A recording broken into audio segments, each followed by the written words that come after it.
It's a sure thing. Change, change. Expect a miracle change.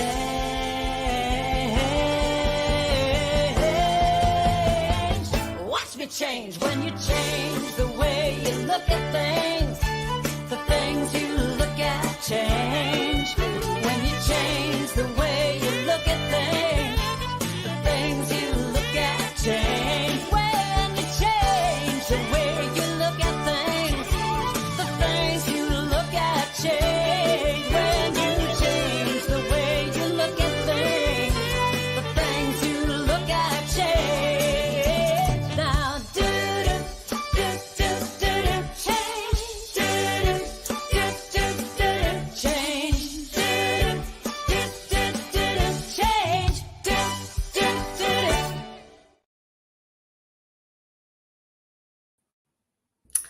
That just puts me in the mood, that song. I love it. Me too. Welcome. Yeah, just like bopping around back there. It's just beautiful. So welcome to the Spirit Cafe show from wherever you are, wherever you're watching from today, whether it's morning, night, or noon, whether it's live or on YouTube. Welcome to this show. Today we have a wonderful show for you. But before we begin, let me introduce you to my wonderful co-host, Barbara, and and I'm my wonderful co-host. Cheryl. And we're going to begin with our land acknowledgement. And we acknowledge that we work, live, and play on the historical and traditional territory of many First Nations. And as we gather on Turtle Island, we as settlers are grateful for the opportunity to meet here. And we thank all the generations of people who have taken care of this land for thousands of years. This includes the Métis, Inuit, and all other Indigenous people. We're also acknowledging that as we continue to grow and expand on these lands, there is still unresolved and dangerous inequality and discrimination toward our BIPOC and 2S LGBTQ plus family. And by making these acknowledgements, we strive to be allies and take an active part in reconciliation. Yes, We recognize our oneness, we realize our history, and we choose consciously to create a new reality. We are one. Mm-hmm. And I don't know if any of you noticed, but we are so excited about today's show. We're talking over each other almost in the beginning because of the excitement that we have. We're bringing Summer Osborne to you, who is an award-winning American singer-songwriter, TEDx speaker, artist activist, motivational speaker, and spiritual collaborator who entertains audiences throughout North America with a fusion of music, spoken word, and humor. Mm-hmm. And I have to tell you that since I met Summer a year ago at the Unity Convention in Kansas City, oh my goodness, I have to share that she's one of those other people that I've just grown to love so dearly. So welcome, Summer. And we're going to show you a short clip about who Summer is.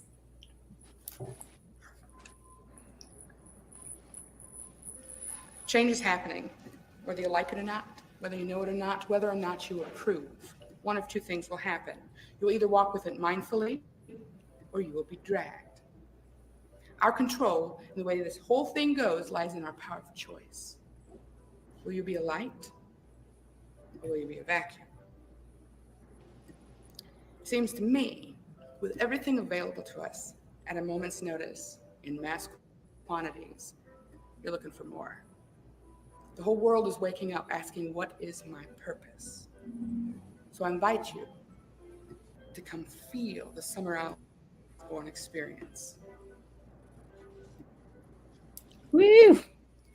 Just love that girl. Absolutely. So first of all, that's the title of our show today, is Living Out Loud and Authentically, which is exactly what we have experienced you, Summer, to be. And that video shows just a little bit of that. Now, we were laughing before the show that was then, this is now. You were saying that was a little while ago. And yeah. we've been talking about change for many, many years, right? And I really think that it's speeding up. And Most definitely. show. Can you show your tattoos right now? Because I Oh, think yeah. that is actually what it's about. Well, let's see. There you That's go. spiritual It's revolution. a revolution. I think that's what it's about. That speaks to what's going on right now perfectly. So what I wanted to ask you is, first of all, how do you feel about change right now Oh, compared to then?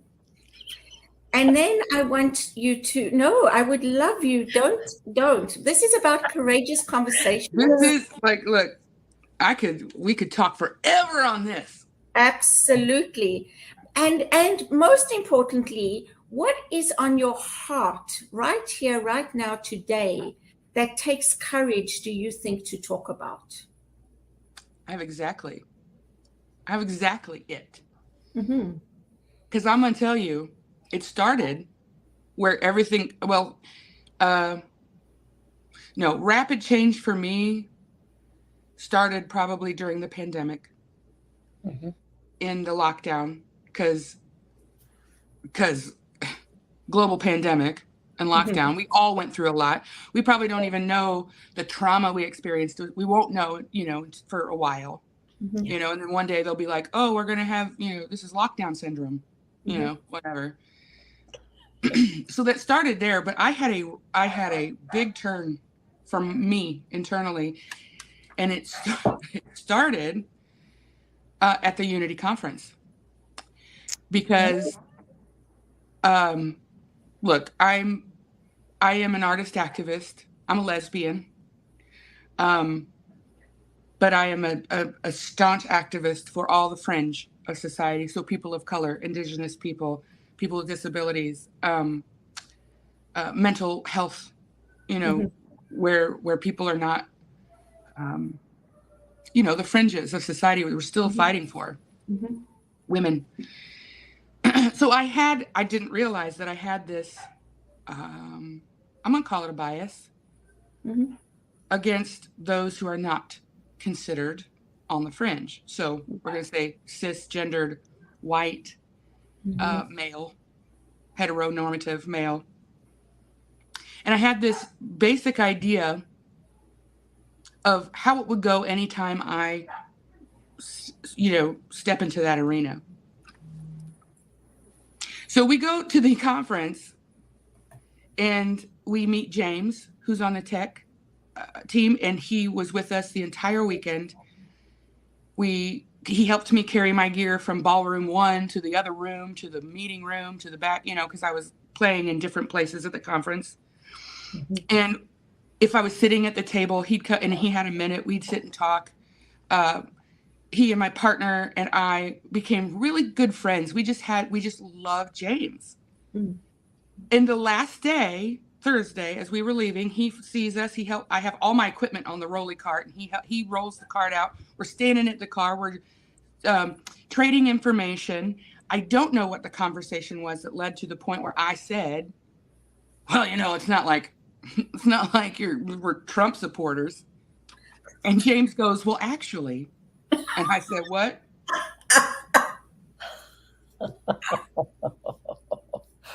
Like my head just turned a quarter turn. And I was silent. I was like, my mind is blowing right now. And I don't even know what to do with what's happening inside of me right now. Like I was very aware. Yeah. That I immediately was like, what? No. No, that's impossible. That's impossible. That's impossible. No, you're not. You're screwing with me right now. Like, James. No.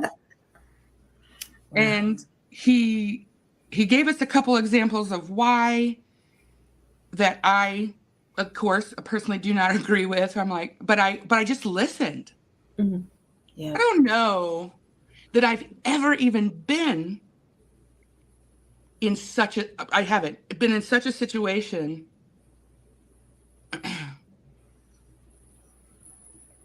where I had to really challenge myself on what does this mean? Mm-hmm. What does this mean? Then, I was like, okay, you just blew my mind, and I love you, and you're a Trump supporter. I don't know how to deal with that. I'm going to hug you and love you. We're going to keep in touch. And if you are okay with it, I was like, when I process this and I get language to it, I would like to write about it, and I'll let you read it first, and he was like, absolutely, please. And I still left there loving James just as much as I did. The only thing that changed was my awareness. Wow. He was a Trump supporter the entire time we were hugging it out and being BFFs. The only thing that changed was my awareness of that. Yeah. So we home, and because it just gets weirder, okay? We drove home, and the next day we had I had a friend. We had friends coming into town from Nashville. She's a Nashville singer. We are going to be working together. She wants to use "This Is Your Call," and it's exciting to me because I'm like, I've been doing this song for 10 years, and I'm doing all I can with it. But it is a song I think that needs to be on a more with a wider audience and on a bigger platform. And I've done all that I can do up to this point.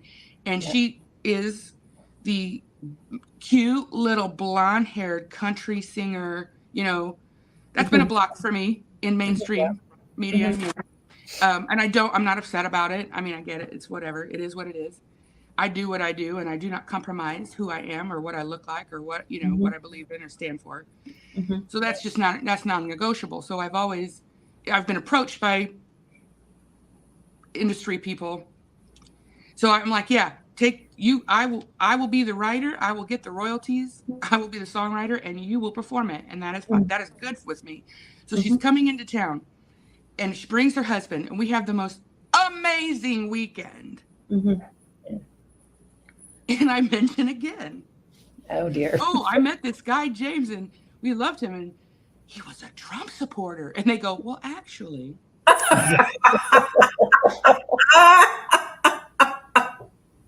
And I was like, yo, okay. Oh, this is a lesson. Have you ever heard the phrase, what you resist persists? Exactly. Exactly. Oh my goodness. It never occurred to me, or I just assumed that people who interact with me like this must not be, at the very least, Trump supporters. Yeah. Wow. That's not a thing. I was wrong. Because then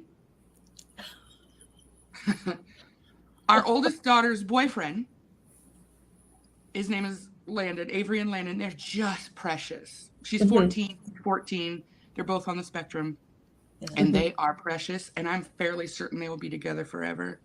Yeah. And we're good friends with his family who live in town where I live, my hometown. And we hang out with them all the time. And we do barbecues. And it was never a thought about where they stand politically, because I don't like to think about it. Because most of Vandalia, my hometown, it's a very southern Illinois town. So anything south of Chicago is red. Okay? Yeah. Chicago is blue, but everything else is red. Yeah.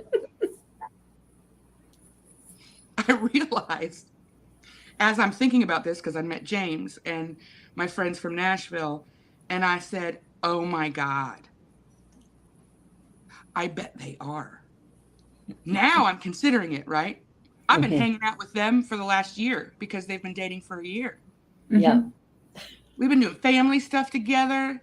They come to I think they've helped us out immeasurably, and vice versa. We it's the small town thing where, they probably have different thoughts and beliefs as you, but if you needed them, they would come to help. Right. Yeah. And so, yeah, they are too. Wow. What is happening? I'm like, what is this even? Like this is a lesson. Universe is asking me or spirit or whatever is asking me to change. Yeah. Mm-hmm. And it rocks my entire foundation on some level. So as I realized, oh my gosh, I've been out here for the last 20 years, Mm-hmm. you know, fighting the good fight for me, for my family, for my people. And honestly, in a way that makes everyone else wrong in my head. Mm-hmm. Yeah. And I don't know that I would have been conscious to that. I don't think I would have said, no, I have said, there's no way. I would have never, ever, not be, you know, my Nashville friends, they're sitting in my house for the whole entire weekend. And I'm like, it's not that they're Trump supporters and I don't allow them in my house. Yeah. It's that I would never have expected someone that is a Trump supporter, this idea in my head, Yeah. of who they are and what they stand for, you know, that they would want to be in my home. Mm-hmm. Yeah. Mm-hmm. And it just wouldn't happen. Mm-hmm. Yeah. And I was freaking wrong. Yeah. It's And that the thing idea is they of speak our language. We're speaking the same language. language. We stand for the same stuff. Yeah. We're sitting there talking, and as that happens, we were like, oh, and they're like, do you want us to leave? And we're like, no, we don't. Yeah. This is a lesson. I explained that we met James, and now this. I'm like, this is the universe telling me. I'm like, but as we were talking, Robert, her husband, said, you know, I am wondering if you're seeing the things that we see, and if we're seeing the things that you see. Wow. On media. We came to that, and we were like, that is a bullseye. Yeah. Because what you're speaking of sounds absolutely, utterly ridiculous to me. Yeah. I've never heard that. I've never seen that. And I want to say, my ego is saying, wait, what language can I use here? Like, it was like, freaking prove it. You know, my ego is like, oh yeah, prove it. You know, but I'm just listening. And the things we were saying, he was like, I don't know what you're talking about. Like, wow. So then there's the media on top of that. And I was like, guys, I don't know what this means. And I don't know how it unfolds. I don't feel like I'm supposed to convert you. I have zero desire to do that. Yeah. I'm just supposed to listen. And look, I still haven't processed it. I still don't have language for it. I can't tell you where this is going to go. I can't. I don't know. Yeah, it's interesting that you talk about that, because it's a little bit like saying, you know, all women are bad drivers, or, you know, all men are this. So in other words, all Trump supporters are this. Yes. And it's like reframing that. And the spiritual revolution is, how do I come to terms with the diversity of life itself, with all its differences, and still have the capacity to love? Yeah. Wow. Wow. It rocked my world. Well, you know what I love about you, Summer, is the awareness that you have. Yes. The awareness, the where you go to with that, right? So many people might not go to where you go to, with curiosity, with questioning, you know, with standing in your truth and still being able to love others, right? We always other people. And when we other people, we separate them from ourselves. We separate them from who we are. And you didn't do that, which I just so admire and just think is such a wonderful example of how to be and how to think, that's how change happens. Yes. Right. Right? When we become, sorry, go ahead. No, go ahead. I was going to say that's just something I think that's always been intrinsic in me. It has gotten me into a lot of trouble sometimes, really uncomfortable situations. But I was the kid with all the why questions. I was the kid that got on people's nerves. Like, and in Sunday school, it was the worst because I was raised Southern Baptist. There's really not a whole lot else around here. But generations of Southern Baptists in this church that actually, if I look out my door, I can see it right down the road. It's right there. And so our Sunday school teachers they didn't go to seminary. They didn't take classes in theology. They're volunteers. They're like the cafeteria lady at the elementary school and, the nurse at the health department, and literally. So when I was like in the elementary ages, I remember Eileen Pearson, who was a teacher, going to my mom, who was also a teacher, saying, "You've got to tell Summer to stop asking so many questions." And my mom said, "I will not." Good for your mom. And she's like, I can't do that. Do your best to answer them. We deal with it every day, Eileen. It was that. And then when I was in high school, the questions just got deeper. And my Sunday school teacher quit, and they made the preacher be the Sunday school teacher of my class because they couldn't handle my questions. It never occurred to me at the time that I was being a butthead. Like they felt I was being a butthead. It was there. I look back now at the conversations my parents had. I'm looking at them going, it never occurred to me that I was a problem for that. Yeah. I had lots of other things in my head as a teenager and young adult and everything that I was a problem for a lot of things, but that was never one of them. And that's great. Because I had this insatiable need for accurate information. Yeah. I don't have to be right. I never felt like that's a lie. That's a lie. Because I'm also a Leo. Okay. And prior to my first spiritual awakening, I was your stereotypical Leo. So I was educated, well-spoken, well-read. I had data and statistics on everything. I could debate any man on what the Bible really says about homosexuality or the bureaucracy of urban education or any of that. Like I had my poop in a group. Okay. I knew what was up. And then my mom got sick. She was diagnosed with stage 4 breast cancer. And that didn't make sense to me. I knew all the data and the statistics didn't freaking make sense to me. And then she died. And I was like, nope.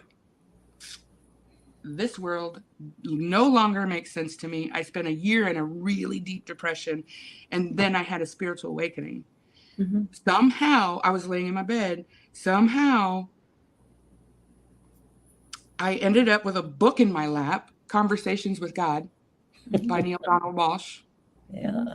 And first of all, it saved my life because I was just waiting to die. My muscles had atrophied. I didn't work. I didn't see anybody. Like it was a year of just waiting I didn't have the energy to do anything to myself. I just knew that eventually I would fall asleep and I just wouldn't wake up because I just wanted to be wherever she was. But that book, I couldn't even tell you what was in the book that was like the trigger or what, I don't know. I just remember sitting on my floor in between the bathroom and the closet, just crying and laughing, going, I know nothing. I know nothing. Yeah. I know nothing. Like it was the most relieving because prior to that, I felt like I had to know everything so I could protect myself and, and I had to know things. That was my power. You were armoring up. Yes. Right. And I realized then that I actually don't know. And I know nothing. I know nothing. That's a nobody great does really. Yeah. Entirely. You know, and it was the most relieving, liberating thought because I'm like, well, if I know nothing, then technically everything is possible. Anything is possible. Exactly. Yeah. And so I had that spiritual awakening and the questions just became deeper and more expansive, but in a really exciting way. So I'm also like life path number 7. I'm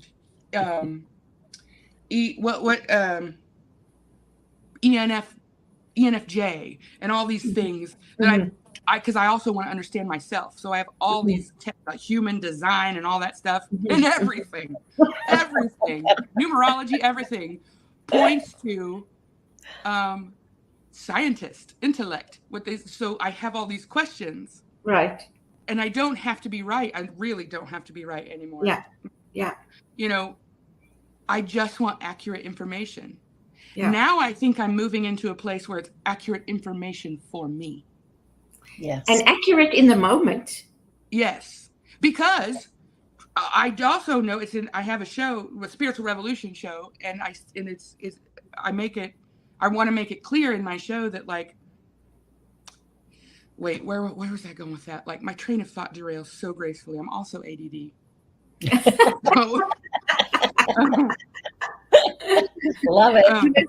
We were talking about accurate, what were we talking about? Because now information and accurate in the moment. Yes. Oh, because truth is so subjective. Yes. Yeah. You know, good and bad and right and wrong are words made up by people that we attach qualities to. Yeah. And these qualities change over time and space, from generation to generation and from culture to culture. Yeah. You know, truth is pretty fluid. Yeah, exactly. And I think that's what we've never realized before. And it's something that I've noticed, that as I grow, my consciousness expands. And so what I thought I knew, I see differently. It still may be the truth of what I know, but I can see it from different angles. I can see it in a new way. I can see it in a broader perspective, you know. So it's as we grow. Go ahead. As we grow. No, as we grow, our truth shifts and changes and grows with us. Yeah, because when you change the way you look at things, the things you look at change. On that note, we're going to go to a quick little commercial break, and don't go away, anybody, because this is awesome information. This is a great conversation. You are watching Spirit Cafe show on the New Thought Media Network, and we'll be right back.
Hi, everybody. My name is Ricky Byers, and what I want you to know is that on the weekend of July 14th, that's July 14th, 15th, and 16th, I'm going to be blowing up Salt Lake City. This is my debut there. I've never been there before. So Reverend Cindy, look out. We're going to burn it up, baby. God bless. Peace.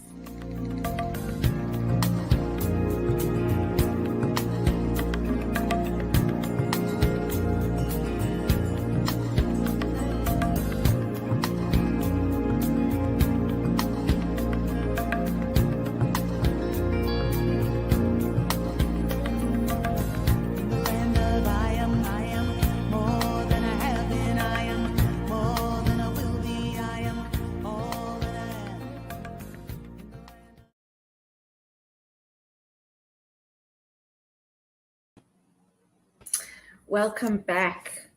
You know, that ad actually just made me think, Summer, we got to do an online show with you on New Thought Media Network. I just wrote Ricky Byers' name down because I tapped for this every time so I know what you're talking about. I want to know because I'm that guy. Like more information. And I was like, I don't know Ricky Byers, but I think I should. Oh, so I'm gonna look her up. Ricky Byers was married to Michael Beckwith. And so she was the music director at Agape Spiritual Center for many, many, many, many, many years.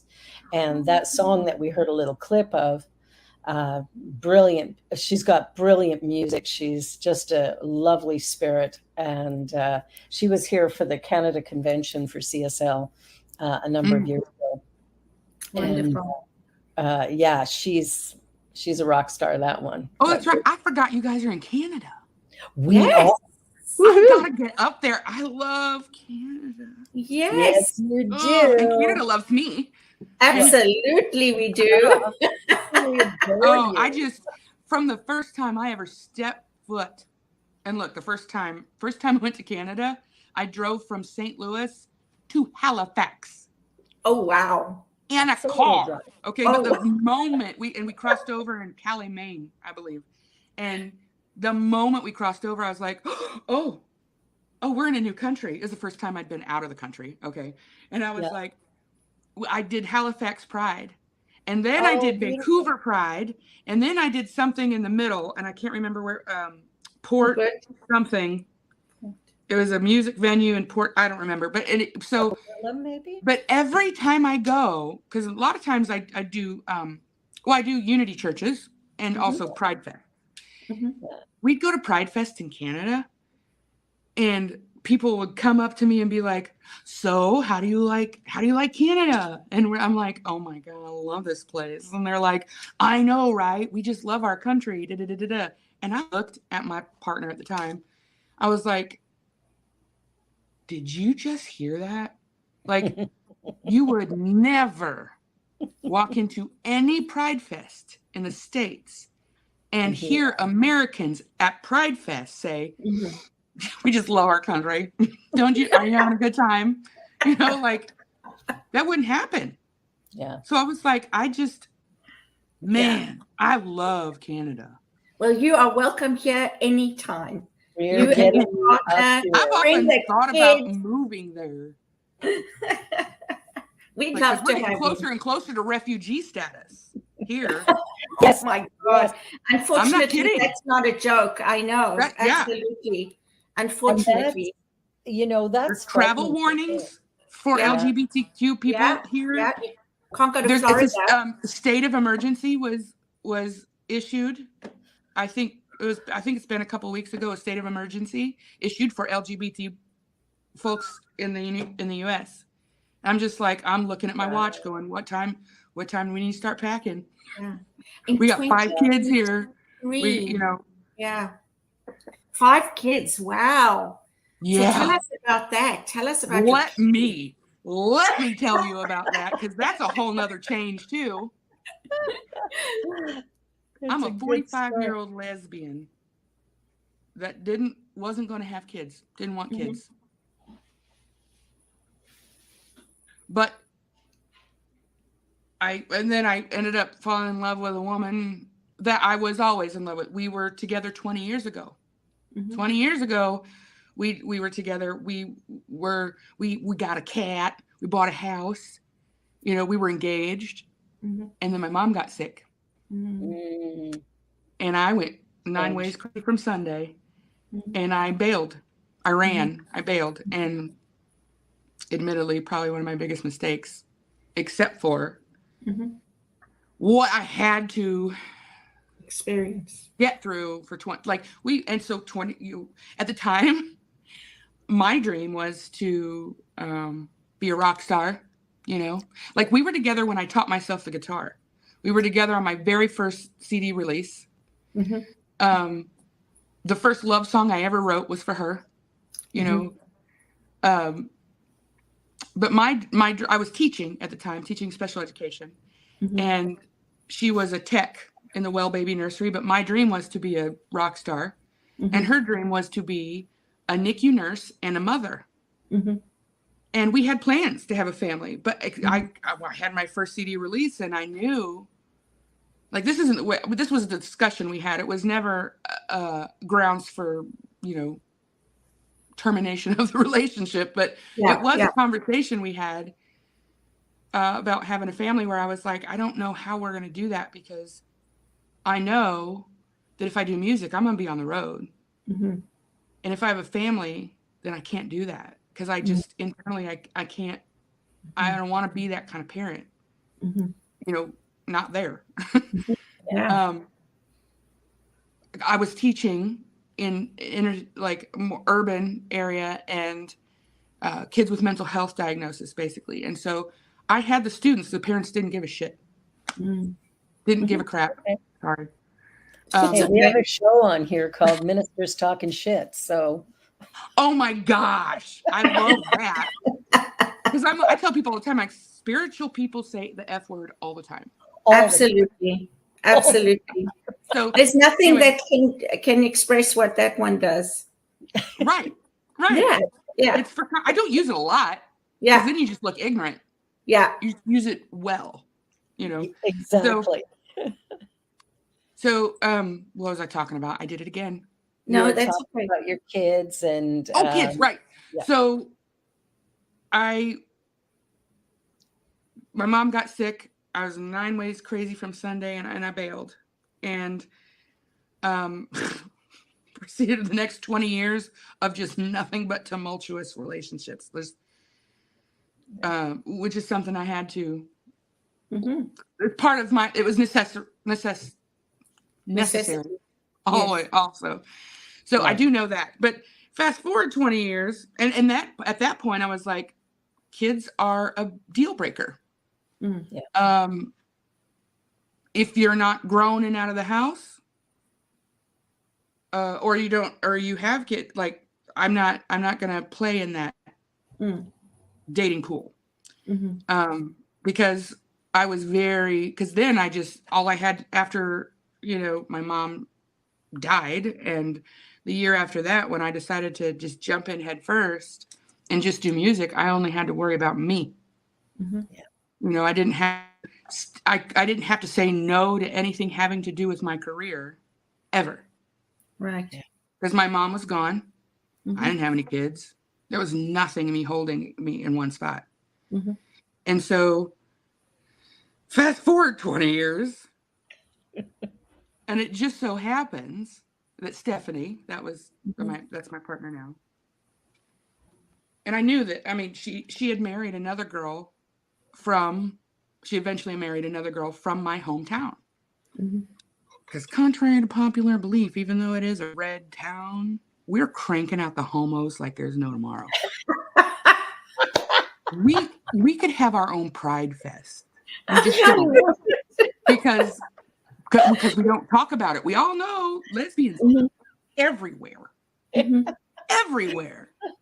I read a sign a while ago that said, if you have so much trouble with gay people, why do you keep having gay babies? Why are you having gay babies?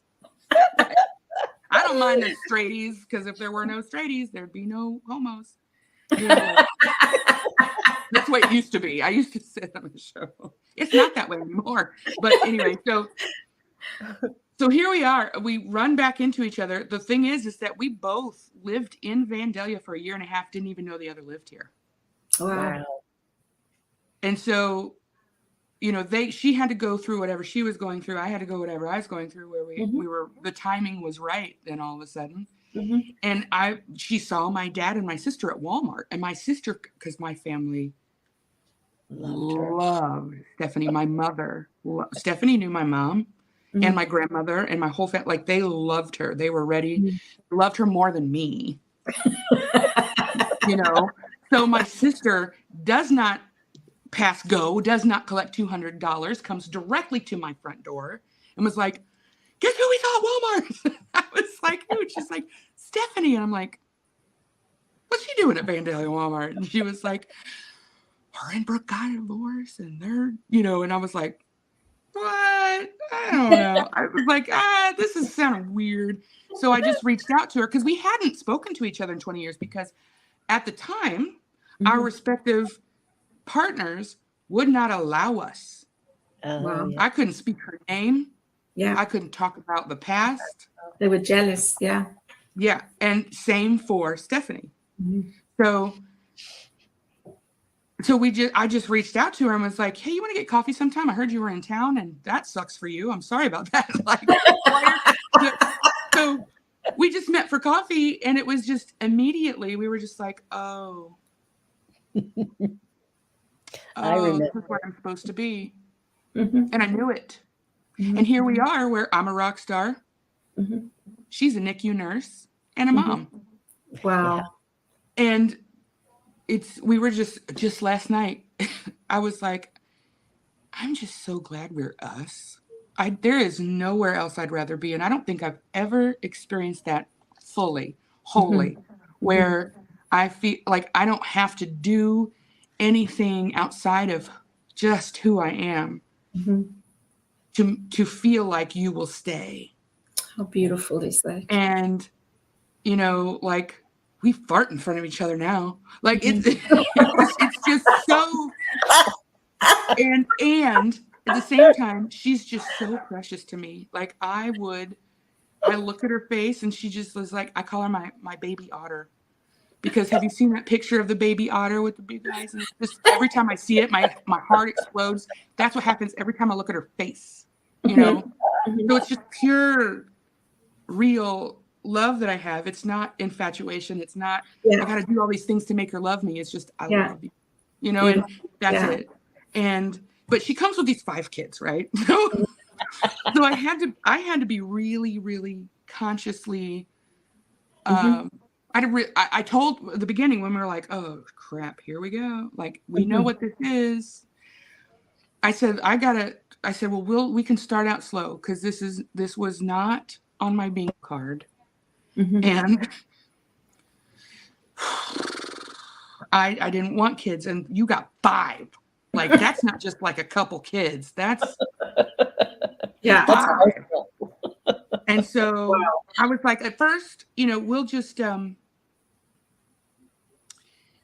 she had a house in town in Vandalia, and I have my own house in Vandalia. And so I was like, at first we'll just, when you have the kids, you be at your house with your kids. I can visit here and there, but I'll be doing work at my house or traveling or whatever. Yeah. And when you don't, because we have them 7 days on, 7 days off. And when you don't have the kids, then you come just at my house, stay at my house. We'll just start out that way. Well, I'd go to visit, and I just really enjoyed the freaking kids. And and I was like, okay, well, I'll just be Aunt Sum, like I am for my nieces and nephews. I can hold that position in their life. That doesn't scare me, Okay, we'll try that.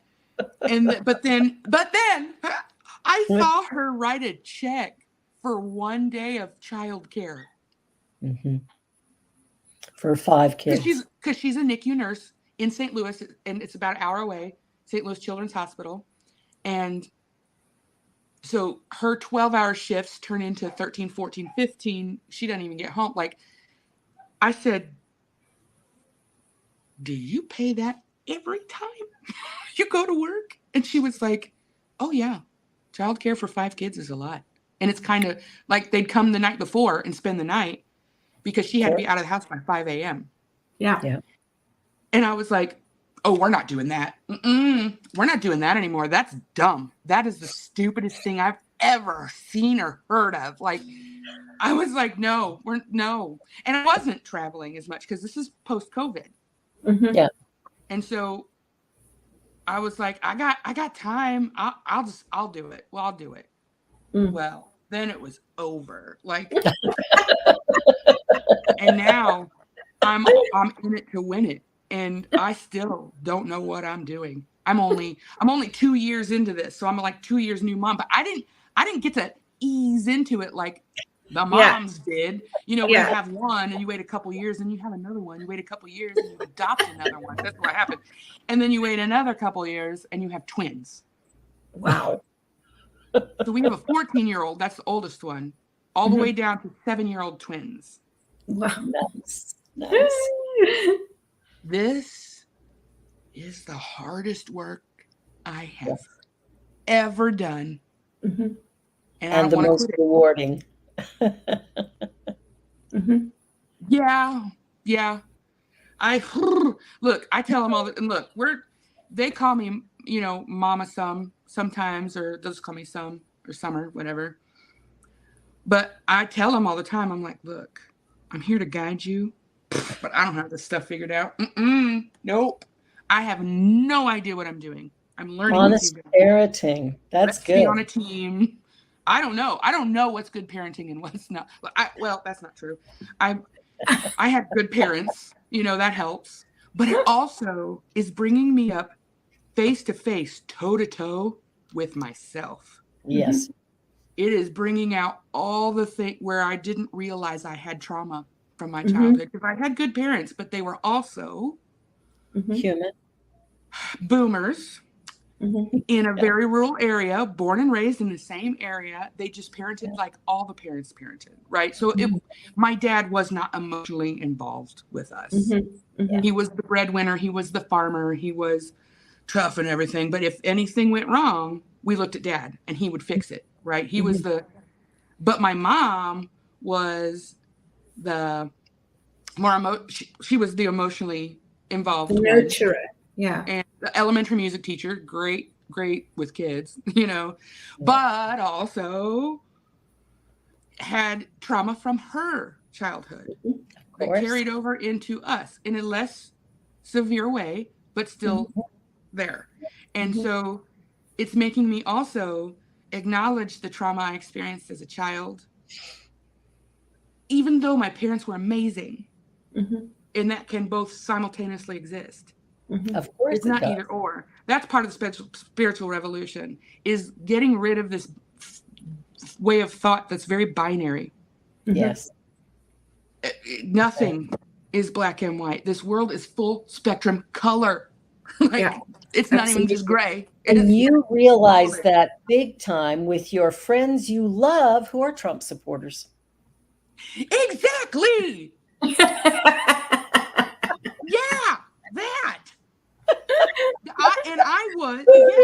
And I have to be, and I have long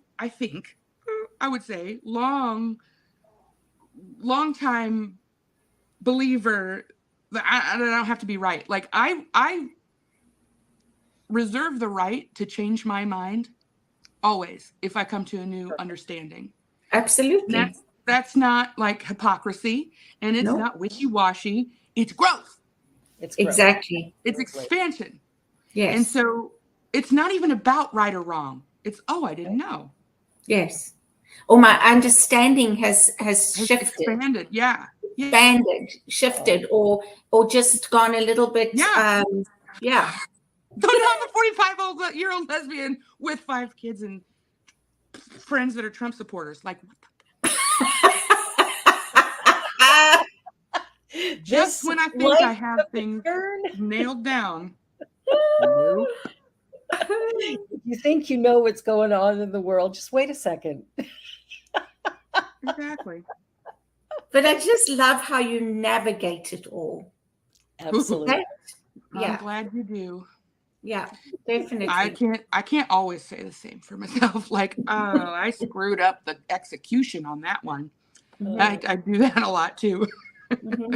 And I tell the kids that a lot too. I'm like, I tell the kids all the time, especially the older ones, because I still struggle connecting with the 7-year-olds, because language has to be altered. And I don't mean like bad words and stuff. I mean, to their understanding. And my vocabulary, I haven't taught since, and when I did, it was middle school. So I do better with the older kids, but I tell them all the time, I was like, oh, I screwed up the execution on that. But that's great. I apologize. And now they tell me. Yeah. Now they tell me, they're like, Cooper will be like, well, I messed up the execution on that one. And I was like, yes, sir, you did. And everything's figure-outable. So let's try again. Like, What a wonderful teaching moment. Yeah. Oh, I have a gazillion teaching moments. And not because of me. Not me, just because I teaching, learning moments, me. And then I just share it with them. That's great. They know I will never consciously lie to you. I can't, I don't like it. And not because of you, not because of who you are. That's because of who I am. And so it may not always be easy to hear. And I will do my best, but they know I do my best at giving them accurate, honest answers to whatever it is they're wanting to know. And that is a fine line in my head. Yeah. Because we're not just dealing with just life in general. I am not the only parent involved, co-parent involved. They got 4 moms now. Who needs 4 moms? Well, one messes up, I got another one. Right. And the other parents have vastly different parenting styles. Yeah. That must be a challenge for them as well. You have no idea. Like but we're staying the course. Like we're just, doing what you can. Going with it. But it's interesting balance. And we're doing it. I mean, it's not impossible. Yeah. Well, I think they're very, very lucky to have you. I really do. I'm very, very lucky to have them. Well, that's why they're so lucky to have you, is your appreciation, your authenticity, your honesty with them. You clearly love them. It was Deja just posted a saying you said, I didn't come here to fix the world, to fix a broken world. You came here to learn to love yourself. Yeah. And I think that's what you are showing them by how you are learning to love yourself as well as how you treat them. I hope so. I hope so. Steph and I just had the conversation last night where I was like, because this week we were actually, Stephanie and I we had the kids this past week, and Stephanie and I were both sick, very sick. And so it was bare minimum all week, right? And Cooper's birthday party was that week. We had to postpone it. I had cousins in from Colorado. We were supposed to go fishing with them and stuff like that. We had to scrap that. We felt horrible about that. And it was a hard week for us, but a good week. And we told the kids, we had a little family meeting before we left. We're like, thank you so much for being so cool this week. We know it sucked, but you guys were amazing. And they were. And we left. I was like, God, I just worry so much. Like, I don't worry about my relationship. I've never had a relationship like that, except for Stephanie 20 years ago. I'll say that. But I've never had a relationship where I knew without beyond a shadow of a doubt it's going to last, and I don't have to worry about that. So I don't need to put my worry energy in that. Right. That's great. I'm not even worrying about my career anymore because it's just going to do what it's going to do. Absolutely. And I can, but I do worry about the kids all the time, where I'm like, I wonder if what I'm doing now, if anything I'm doing now is causing harm to them that they won't recognize until they're in their late teens. Of course you are. In their 20s. Of course, I know. It's like, I know that we are. I know that we are. But we all are. My parents didn't think of that ever. Yeah. ever. I know they That's didn't. the difference, though. You're See? just Right. conscious That's of true. it. But That's they the didn't try. They didn't Mhm. try to hurt, they just it just happened. And so I Mhm. know it's gonna happen. And I've told the kids that too. I've told Avery and Cooper both, the two ones. I'm like, listen, there will be a come day maybe in your 20s, maybe sooner for you. I don't know. I said, where you're gonna realize that something we did or said hurt you. And I need you to know that I am prepared to have that conversation. So don't you ever feel scared to come to me and be like, you know what, Mama Son, that sucked. And you know what that did? That made me feel like this. And now I operate like this. And I said, and I will sit and I will listen to everything and we will work through it together, because I know I'm screwing this up on some level. There is no way that I'm not screwing this up on some level. Well, it's because And everything that's is okay. perception. Everything's You know. perception, right? The way they perceive your actions, the way But you they perceive process things. it with me. And Of so course. I do feel like, because where trauma becomes a problem is when it's unprocessed. Exactly. Then it becomes harmful. Trauma is. It's going to happen. But it's Absolutely. less about what happens and more about what is happening inside you with an external stimulus, right? Yeah. If that's not processed, then it turns into trauma, Mhm. like held trauma. If it is processed, then it doesn't get stored as trauma. Exactly. So And I hate to say this, but we're coming to the end of our show. Oh my gosh. Summer, we have to have you back. Yes, please. We've got 3.5 minutes left. Do you want to play a little bit of something to give people a bit of a taste? Okay. Yeah, let's do it. Of yours? Yeah. Let's. This is a song. I'm going to sing a song that I didn't get to. I was going to sing at the Unity conference, but I changed my mind because other things were going on. And I thought some other songs would suffice better. So, so intuitive. I follow the energy. That's great. Oh wait, what am I doing? Got it. I got it. Everyone calm down.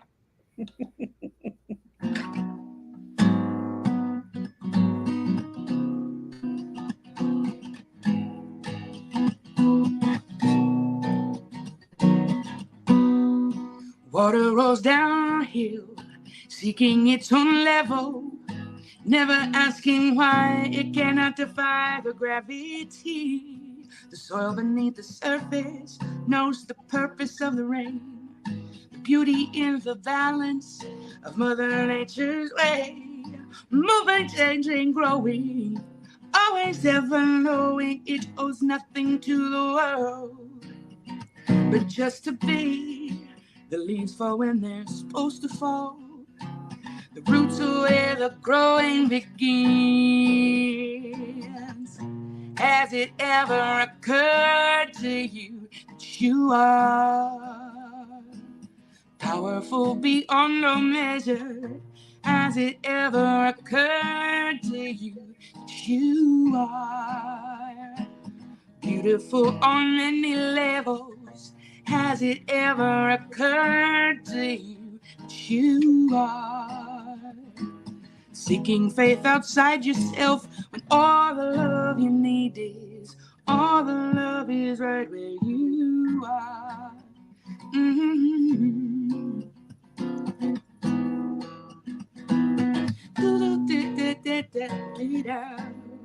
The planets and the sun circling in space, using one's own gravity to hold another in its place. I wonder if they know their path is a part of the whole thing.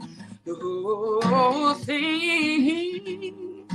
Fall in love with being, fall in love with growing, fall in love with life itself, and you'll know what I mean. You are not alone. No, you are part of everything. Has it ever occurred to you that you are powerful on many levels? Has it ever occurred to you that you are beautiful on many levels.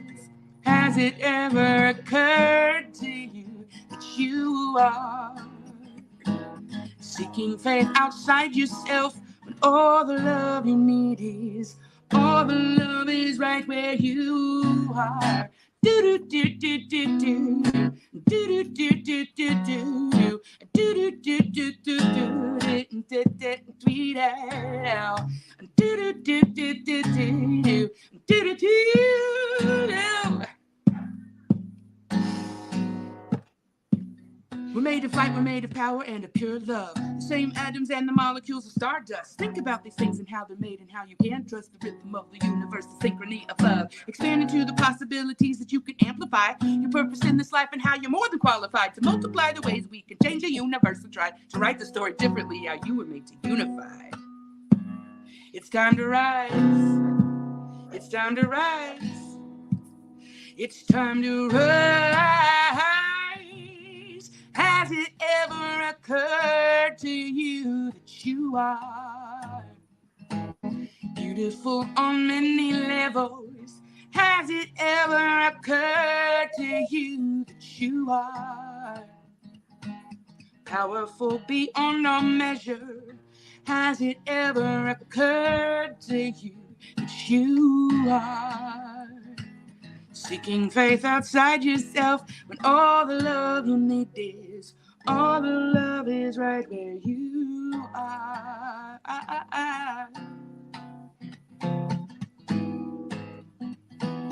Do do do do do do, yeah.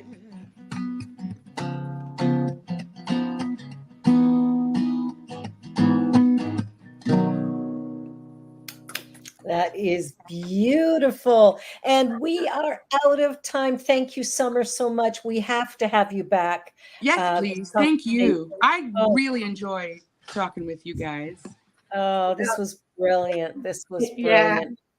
Thank you. Thank Absolutely. you. Thank you. And No, I thank encourage you. anybody to go to Summer's website, to go to her YouTube channel, and just listen to her music. It's just so wonderful. And Summer, we will be in touch, and we definitely please. will. And yeah, tell her and let us know when you're coming to Canada. Oh, you'll be the first to know. We're going to book you in. We're going to book you in for sure. You're watching Spirit Cafe Show, our wonderful guest, Summer Osborne, and I'm Barbara, and this is my dear sister from another mother, Cheryl, and we will see you again next week on the New Thought Media Network. Like, share, and subscribe. Bye.